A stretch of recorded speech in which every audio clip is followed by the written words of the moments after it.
कान्हा हम सबके कान्हा चैनल को सब्सक्राइब कीजिए और बेल आइकन दबाइए। एपिसोड 10 अवनी की प्लानिंग। फिर उसने सामने आकर अपने बगल में बैठ गया और उसके हाथों में ही मल्लम लगाने लगा। अब आगे मल्लम लगाने के बाद वन्या अपने गाउन के लॉन्ग जैकेट को पहनने लगी, जो कि यक्षित ने मल्लम लगाते वक्त उतार दिए थे, क्योंकि नाइट गाउन का अंदर का पार्ट स्लीवलेस था, जिससे वन्या की गोरी बाहें नजर आ रही थीं। उसे यक्षित के सामने ऐसे बैठने में बहुत शर्म आ रही थी, इसलिए वह खुद को उस जैकेट के कवर करने लगी। पर यक्षित ने उसका हाथ पकड़कर उसे पहनने में रोकते हुए कहा, इसे पहनने की कोई ज़रूरत नहीं है, तुम्हारी बॉडी पर लगी ऑइंटमेंट खराब हो जाएगी। वन्या उसकी बात मानते हुए वह जैकेट साइड में रख देती है। वह यक्षित की तरफ देखकर धीरे से बोली, आप मेरी इतनी केयर क्यों करते हैं? यक्षित वन्या की तरफ देखते हुए बोला, मैं तुम्हारी केयर कहाँ कर रहा हूँ, मैं तो अपने बच्चे की माँ की केयर कर रहा हूँ। तुम इतनी जल्दी भूल गई, मैंने ये शादी सिर्फ वेदांश के लिए की है।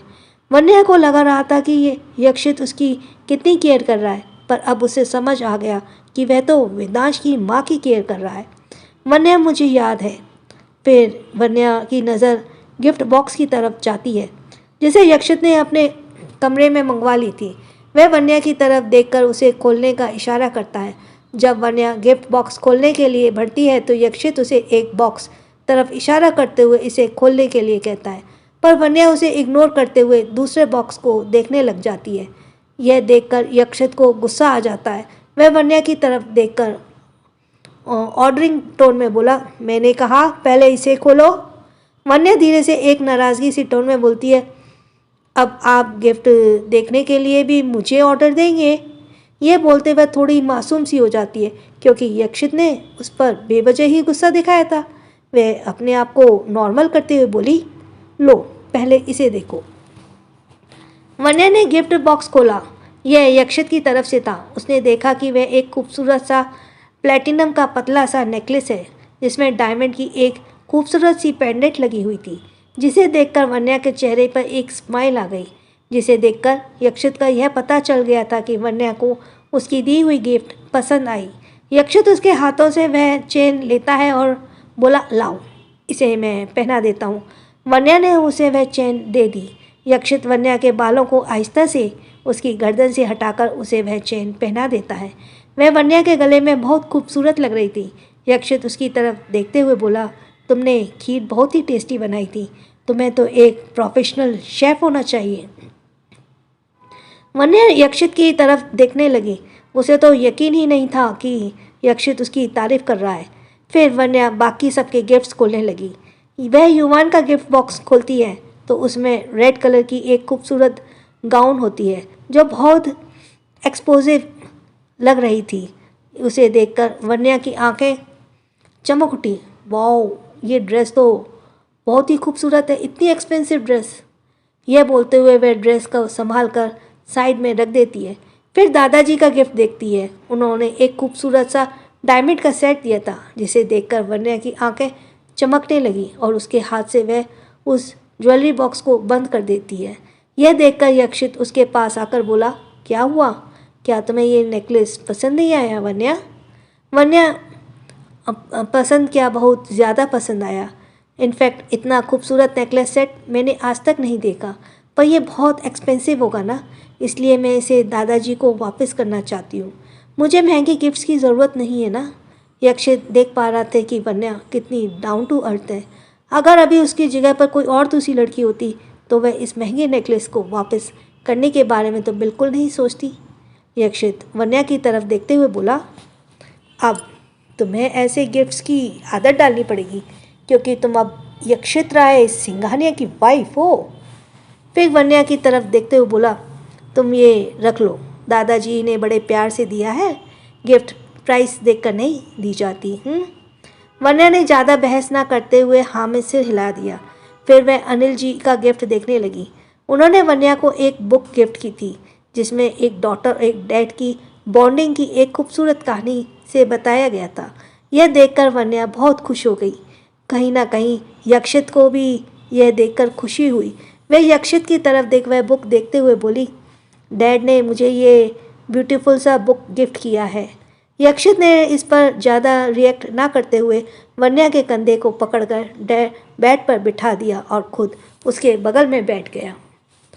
वह कन्या के हाथों में अपने हाथ लेकर बोला, listen Vanya, I want to से थैंक यू सो मच। वन्या को बिल्कुल यकीन नहीं हो रहा था कि यक्षित जैसा खड़ूस इंसान उसे थैंक यू बोल रहा है मेरे बेटे के चेहरे पर अपनी प्यारी स्माइल वापस लाने के लिए। तो मैं नहीं पता कि आज मुझे उसके फेस पर स्माइल देखकर कितनी ज़्यादा खुशी हुई। यक्षित की बातें सुनकर वन्या के चेहरे पर एक स्माइल आ गई। वह वेदांश को अपने बच्चे की तरह ही ट्रीट करती थी। वेदांश ही वो वजह था जिससे उस यक्षित के साथ शादी के बंधन में बंधे रहने की कोई प्रॉब्लम नहीं हो रही थी। वरना शादी के वक्त मंडप में यह सोच कर ही उसका दिल बैठे जा रहा था कि कहीं अपनी पूरी ज़िंदगी एक अजनबी के साथ वह कैसे बिताएगी। यक्षित हल्का सा स्माइल करते हुए बोला, रात बात हो गई है, आप सो जाओ, बाकी गिफ्ट्स कल देख लेना। वन्या बहुत थक गई थी, इसलिए उसने हाँ में सिर हिला दिया।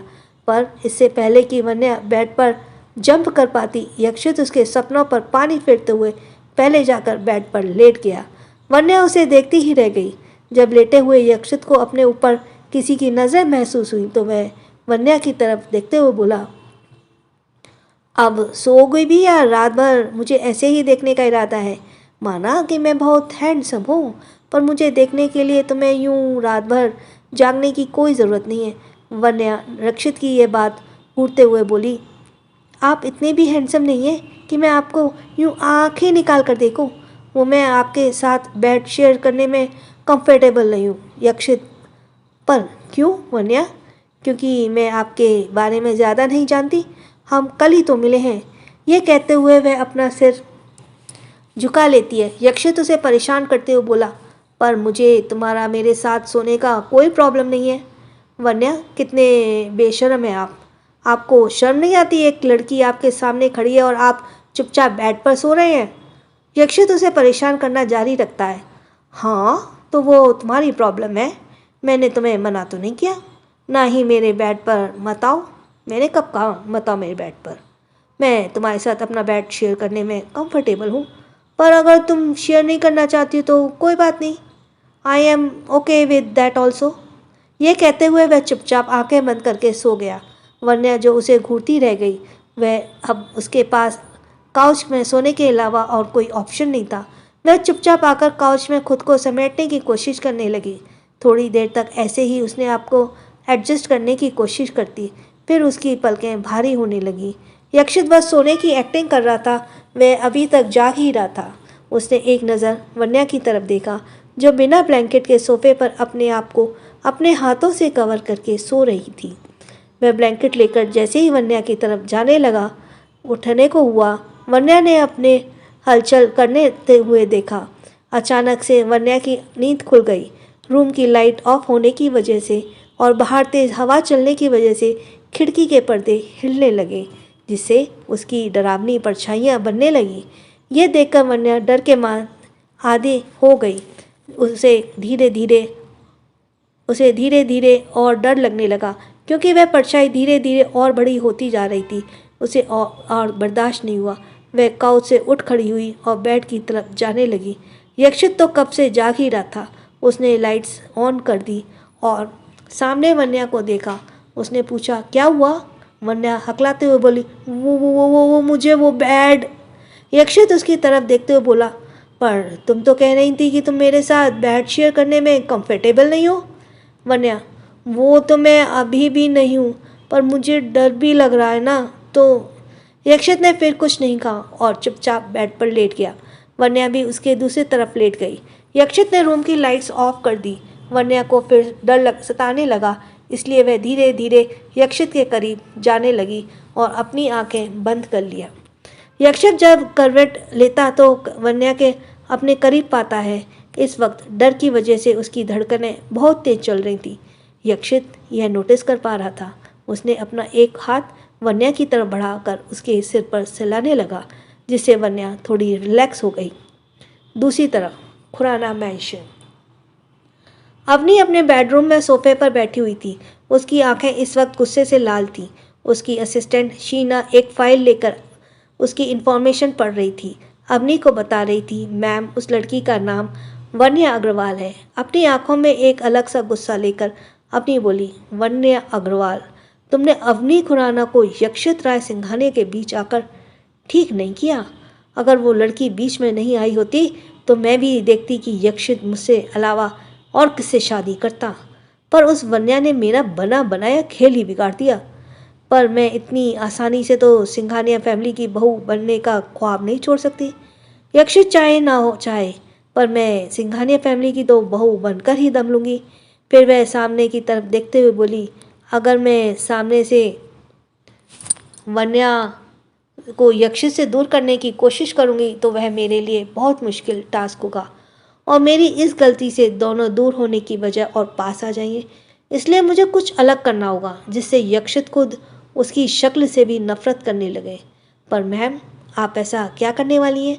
अवनी अपनी आंखों में एक शैतानी चमक लेते हुए बोली, शीना, तुमने गलतफहमी और शक का नाम सुना है?